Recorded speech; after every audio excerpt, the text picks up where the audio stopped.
Sobrang ingay ngayon sa social media ang isang lalaki na nagbigay ng tag 299 pesos na engagement ring sa kanyang fiancé. Big deal nga ba ito? May presyo nga ba ang pagmamahal, or maybe it's not the price but the value itself? It's me, your Lods Jeffrey. Tara, at pag-usapan natin yan.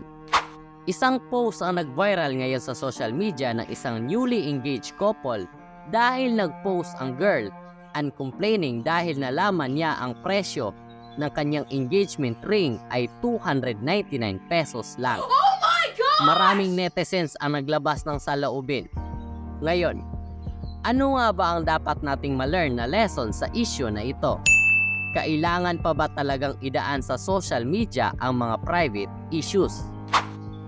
As for this issue, may nagsabi na dapat walang presyo ang pagmamahal.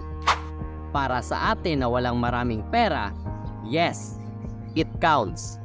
Based on my own experience, when I gave my partner a couple ring after nung sinagot niya ako, it's almost 7 years na ang lumipas when I bought that couple ring worth 499 pesos lang.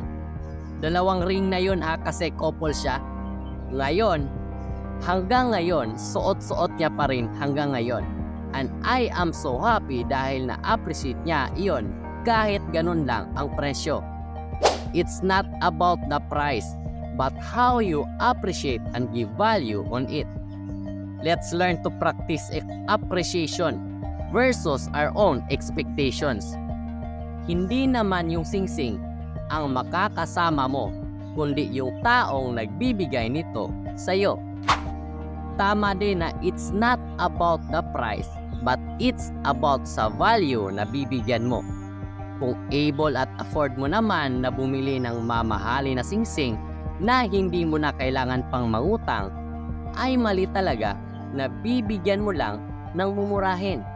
And lastly, huwag mong iladlad ang saloobin mo dito sa social media, lalo na pag alam mo ay sobrang private na ng issue. Kasi kasaramihan sa mga sausawero at sausawera, isa lang ang pinakikinggan at hindi inalam ang buong issue.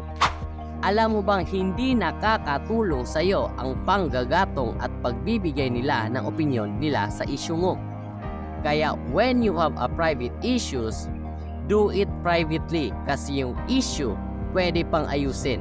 Pero pag dignidad na ang usapan, mahirap nang buuhin.